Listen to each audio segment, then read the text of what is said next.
اور ہمارے فرشتے ابراہیم کے پاس بشارت لے کر آئے تو سلام کہا، انہوں نے بھی جواب میں سلام کہا۔ ابھی کچھ وقفہ نہیں ہوا تھا کہ ابراہیم ایک بھنا ہوا بچڑا لے آئے۔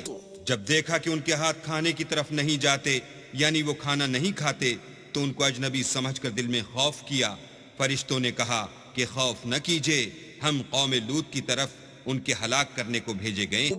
اور ابراہیم کی بیوی جو پاس کھڑی تھی ہنس پڑی، تو ہم نے اس کو اسحاق کی اور اسحاق کے بعد یعقوب کی خوشخبری دی۔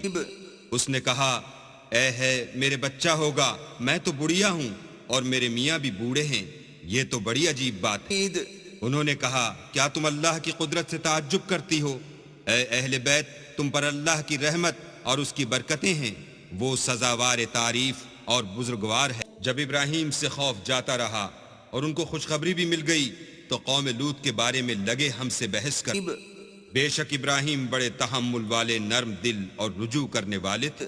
اے ابراہیم، اس بات کو جانے دو، تمہارے پروردگار کا حکم آ پہنچا ہے اور ان لوگوں پر عذاب آنے والا ہے جو کبھی نہیں ٹلنے۔ اور جب ہمارے فرشتے لوط کے پاس آئے تو وہ ان کے آنے سے غمناک اور تنگ دل ہوئے اور کہنے لگے کہ آج کا دن بڑا مشکل کا۔ اور لوط کی قوم کے لوگ ان کے پاس بے تحاشا دوڑتے ہوئے آئے، اور یہ لوگ پہلے ہی سے فعل شنی کیا کرتے تھے۔ لوط نے کہا کہ اے قوم، یہ جو میری قوم کی لڑکیاں ہیں یہ تمہارے لیے جائز اور پاک ہیں، تو اللہ سے ڈرو اور میرے مہمانوں کے بارے میں میری آبرو نہ کھو۔ کیا تم میں کوئی بھی شائستہ آدمی نہیں؟ وہ بولے، تم کو معلوم ہے کہ تمہاری قوم کی بیٹیوں کی ہمیں کچھ حاجت نہیں، اور جو ہماری غرض ہے اسے تم خوب جانتے۔ لوط نے کہا، اے کاش مجھ میں تمہارے مقابلے کی طاقت ہوتی یا کسی مضبوط قلعے میں پناہ پکڑ سکتے۔ فرشتوں نے کہا کہ لوط، ہم تمہارے پروردگار کے فرشتے ہیں، یہ لوگ ہرگز تم تک نہیں پہنچ سکیں گے، تو کچھ رات رہے سے اپنے گھر والوں کو لے کر چل دو، اور تم میں سے کوئی شخص پیچھے پھر کر نہ دیکھے مگر تمہاری بیوی کہ جو آفت ان پر پڑنے والی ہے وہی اس پر پڑے گی۔ ان کے عذاب کے وعدے کا وقت صبح ہے، اور کیا صبح کچھ دور ہے؟ تو جب ہمارا حکم آیا، ہم نے اس بستی کو الٹ کر نیچے اوپر کر دیا اور ان پر پتھر کی تہ بتہ، یعنی پے در پے کنکریاں برسائیں جن پر تمہارے پروردگار کے ہاں سے نشان کیے ہوئے تھے، اور وہ بستی ان ظالموں سے کچھ دور نہیں۔